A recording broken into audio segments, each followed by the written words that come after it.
कक्षा नौवीं की स्टूडेंट फाइनली आपका विषय हिंदी का त्रैमासिक परीक्षा 2024 परीक्षा पेपर लेके आ चुके हैं। आप लोग बहुत से रिकमेंड आए थे कि हिंदी का यहाँ पर त्रैमासिक परीक्षा पेपर लाओ, तो फाइनली आपका पेपर आ चुका। और साथ ही इस वीडियो में हम आपका हिंदी का संपूर्ण उत्तर सहित आपका पेपर करने वाले हैं। ठीक है, सभी प्रश्नों के आपको आंसर कराए जाएंगे इसी वीडियो में। और पूर्णांक आपका 75 अंक रहेगा। समय आपका यहाँ पर 3 घंटे रहने वाला है। साथ ही वीडियो को लाइक कर लीजिए और चैनल को सब्सक्राइब कर लीजिए, क्योंकि हम बड़ी मेहनत से आपके लिए यहाँ पर पेपर लाते हैं। ठीक है, तो वीडियो को लाइक करके चैनल को सब्सक्राइब जरूर कर लीजिएगा। तो स्टूडेंट आप यहाँ पर देख लीजिए, आपके निर्देश आते हैं सही प्रश्न करना अनिवार्य है। फिर आपका दूसरा निर्देश आता है प्रश्न क्रमांक 1 से 5 तक 30 वस्तुनिष्ठ प्रश्न, प्रत्येक उप प्रश्न पर 1 अंक निर्धारित है। ठीक है, आपका यहाँ पर तीसरा निर्देश आता है, चौथा, पाँचवा, छठवां। तो आपके यहाँ पर निर्देश आते हैं तो आप निर्देश ही पढ़ सकते हैं। आप चलिए स्टूडेंट जो आपके यहाँ पर हिंदी का पेपर वो देख लेते हैं। तो आपको यहाँ पर जूम करके दिखाते हैं जिससे आप यहाँ पर अच्छी तरह से देख पाएंगे। तो आप यहाँ पर देख लीजिए, सही विकल्प चुनकर लिखिए। आपके 6 नंबर के आते हैं।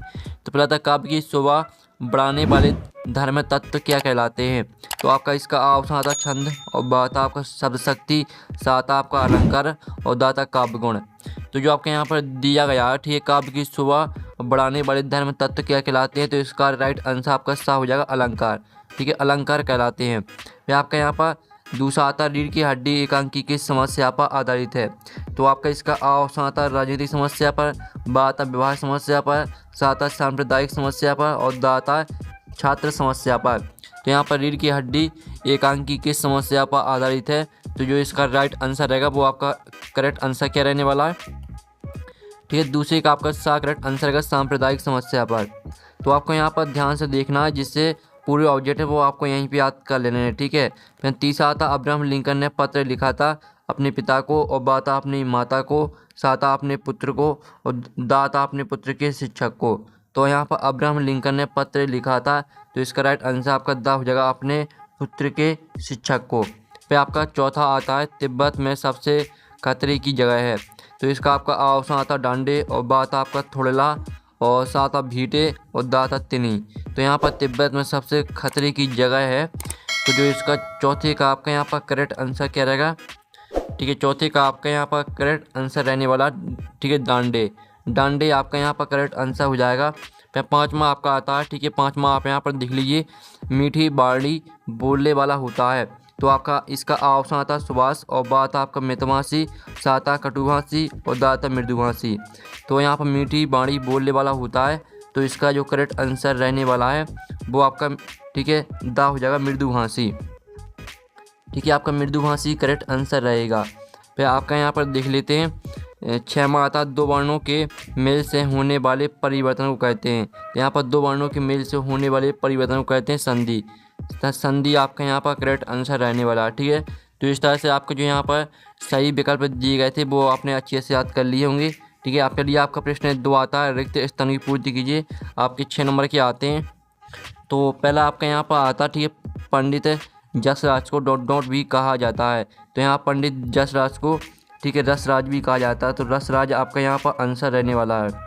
ठीक है, रसराज, रसराज भी कहा जाता है। फिर दूसरा आता अंतरिक्ष यान डॉट डॉट का मिला जुला रूप है। तो यहाँ पर अंतरिक्ष यान वायुयान, ठीक है, वायुयान का मिला जुला रूप है।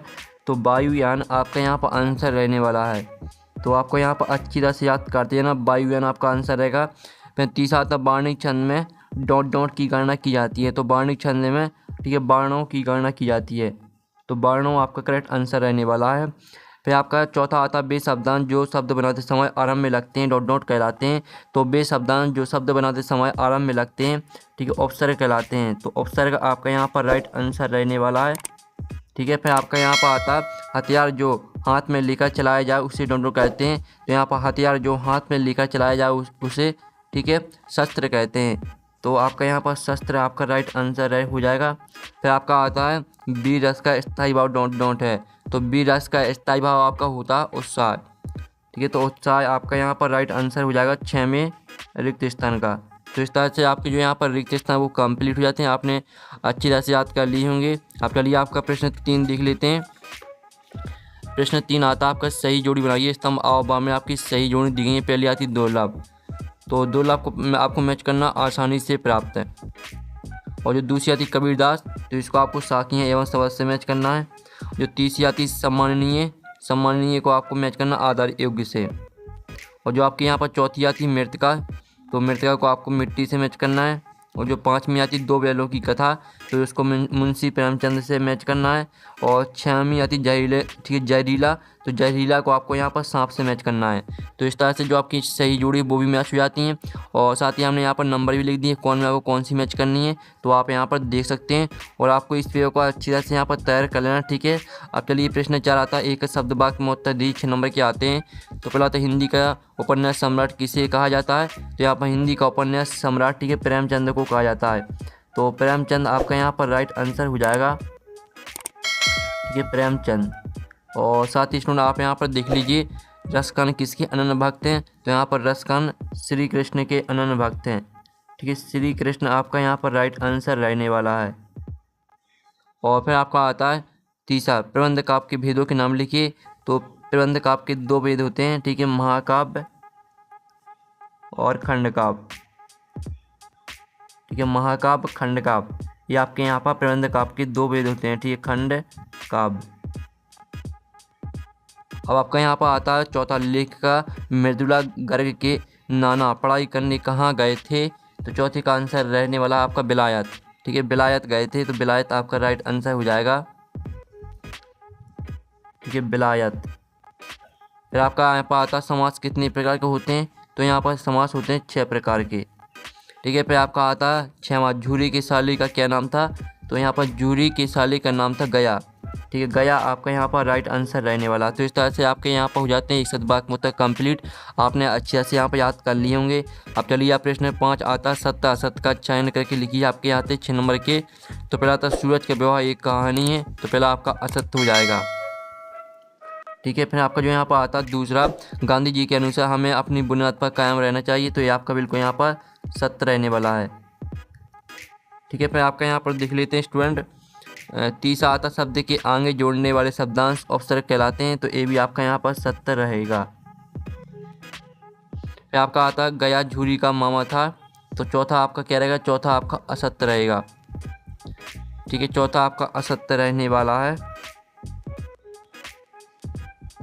और जो आपका यहाँ पर दिया गया उत्थान शब्द का विलोम उन्नति है, तो 5वां आपका सत्य हो जाएगा।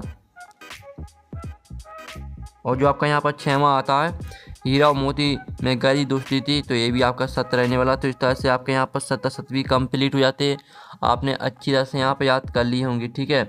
और साथ ही वीडियो को लाइक जरूर कर लीजिए। अब चलिए आपके यहाँ पर आता है प्रश्न 6, नई कविता की प्रमुख 2 विशेषताएं लिखिए, अथवा आता छायावाद की 2 प्रमुख विशेषताएं लिखिए। तो स्टूडेंट आप यहाँ पर देख लीजिए, ये आपके यहाँ पर देखिए, ठीक है, नई कविता की 2 विशेषताएं, ठीक है, तो इसे आपको याद करना, ठीक है, लघु मनोवाद की प्रतिष्ठा और, ठीक है, और प्रयोगों में नवीनता, ठीक है, ये आपकी 2 हेडिंग दी गई, दोनों हेडिंग को आपको याद करना है। और जो इसके अंतर्गत आपका यहाँ पर वर्णन दिया गया, इसे भी आपको याद करना है, ठीक है। इस तरह से आपका 6वें प्रश्न का आंसर यहाँ पर कंप्लीट हो जाता है। फिर जो आपका यहाँ पर इसका अथवा आता है छायावाद की 2 प्रमुख विशेषताएं लिखिए, तो इसका आंसर आपको खुद करना है। फिर आपका आता कबीरदास के स्वल्प सौंदर्य की 2 विशेषताएं लिखिए, तो आपको कबीरदास के स्वल्प सौंदर्य की विशेषताएं लिखनी है। तो आप यहाँ पर देख लीजिए, ये रही आपकी कबीरदास की स्वल्प सौंदर्य की विशेषताएं। कबीर की भाषा, ठीक है, अप्रोत्कृष्ट है, उन्होंने सहज सरल एवं सरस शैली में अपने उपदेश दिए हैं। कबीर के काव्य में उपमा रूपक उत्प्रेक्षा अलंकार की प्रचुरता है, 2 चौपाई छंदों का अर्थ, ठीक है। इस तरह से आपका इसका आंसर यहाँ पर कंप्लीट हो जाएगा 7वें प्रश्न का। और साथ ही जो इसका अथवा आता सुमंत्र पंत के भाव सौंदर्य की 2 विशेषताएं लिखिए, तो इसका आंसर आपको खुद करना है। फिर आपका आता है अंतरिक्ष यात्री कौन होते हैं, तो आप यहाँ पर देख लीजिए, इसका जो आंसर रहेगा वो हो जाएगा अंतरिक्ष यात्री वे लोग होते हैं जो पृथ्वी से बाहर अंतरिक्ष में यात्रा करते हैं। अंतरिक्ष यात्री अंतरिक्ष यान में यात्रा करने वाले किसी व्यक्ति को कहा जा सकता है जिसमें नागरिक भी शामिल है। हालांकि पहले यह शब्द सिर्फ सैन्य प्रशिक्षित पेशेवरों के लिए इस्तेमाल किया जाता था, ठीक है, आपका यहाँ पर आंसर रहेगा। फिर आपका जो यहाँ पर दिया गया इसका अथवा मासिक वेतन को पूर्ण मासिक या चांद क्यों कहा गया लिखिए, तो इसका आंसर आपको खुद करना है। फिर आता मानसरोवर से कभी, ठीक है, मानसरोवर से कभी का क्या आशा है, तो इसका जो आंसर रहेगा वो आप यहाँ पर देख लीजिए।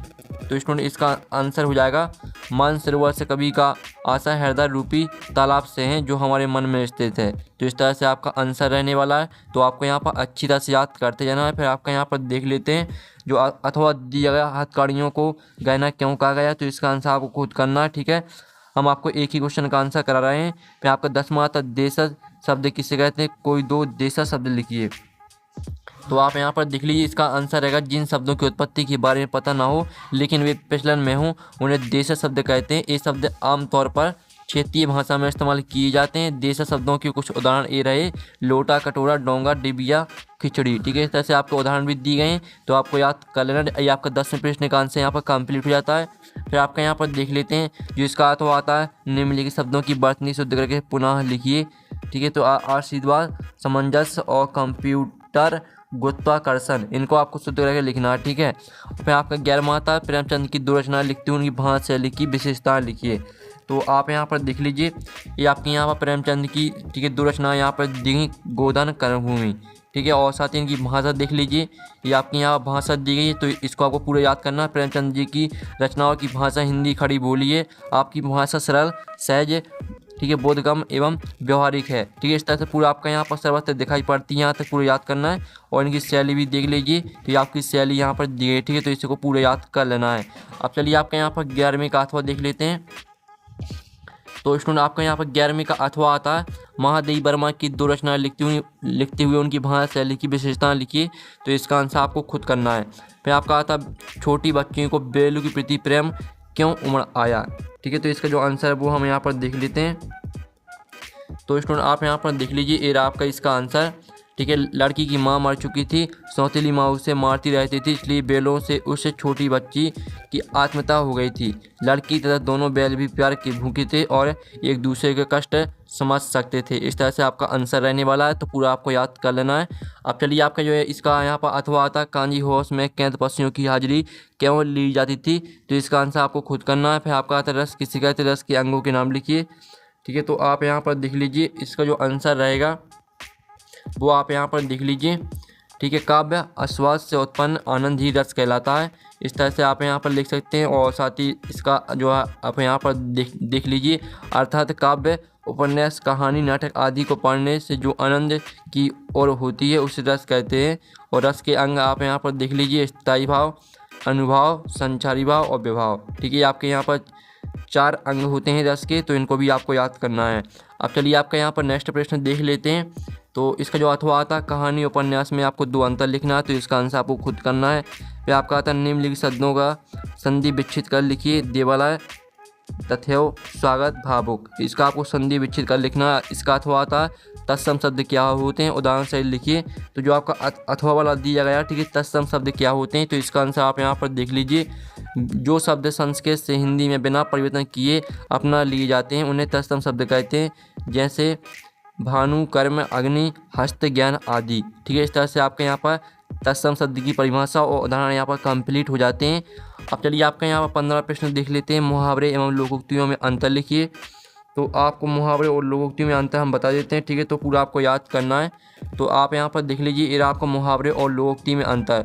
ठीक है, आपके 2 अंतर यहाँ पर दिए गए, साथ ही इसका उदाहरण भी आपका दिया गया, तो तीनों पॉइंट को याद करना है। ठीक है, आपका यहाँ पर आंसर कंप्लीट हो जाता है मुहावरे और लोकोक्ति में। और साथ ही जो इसका अथवा आता है, उपसर्ग किसे कहते हैं, प्रति उपसर्ग का प्रयोग करते हुए 2 शब्द बनाकर लिखिए। तो इसका आंसर आपको खुद करना है। फिर आपका 16वां आता है, संधि की परिभाषा एवं संधि के प्रकार के नाम लिखिए। ठीक है, और इसका जो अथवा आता है, जो इसका आपका यहाँ पर अथवा आता है, ठीक है, यहाँ पर देख लीजिए, निम्नलिखित मुहावरों के अर्थ सहित वाक्य बनाकर लिखिए। तो जो आपके यहाँ पर संधि की परिभाषा एवं संधि की आपको प्रकार लिखना है, तो इसका जो आंसर है वो आपको वीडियो की लास्ट में बता दिया जाएगा। ठीक है, उससे पहले हम 17वां प्रश्न कंप्लीट कर लेते हैं। महाकाव्य और खंडकाव्य में आपको 2 अंतर लिखना है। तो आप यहाँ पर देख लीजिए, ये आपको महाकाव्य और खंडकाव्य में अंतर। ठीक है, इसका उदाहरण, महाकाव्य का उदाहरण आपका रहेगा रामचरितमानस, पद्मावत, और खंडकाव्य का उदाहरण रहेगा सुदामाचरित, पंचवटी। इसका दूसरा पॉइंट रहेगा, महाकाव्य में नायक के संपूर्ण जीवन का अंकन होता है, खंडकाव्य में नायक के जीवन के किसी एक खंड का चित्रण होता है। महाकाव्य में अनेक छंदों का प्रयोग होता है, खंडकाव्य में एक ही छंद का प्रयोग होता है। इस तरह से आपको महाकाव्य खंडकाव्य में अंतर यहाँ पर कंप्लीट हो जाता है। अब चलिए जो इसका अथवा आता है, रीढ़ की हड्डी एकांकी का उद्देश्य लिखिए। तो इसका आंसर आपको खुद करना है। फिर आपका आता है 18वां, निम्नलिखित पद्यांश की संदर्भ प्रसंग सहित देख के लिखिए।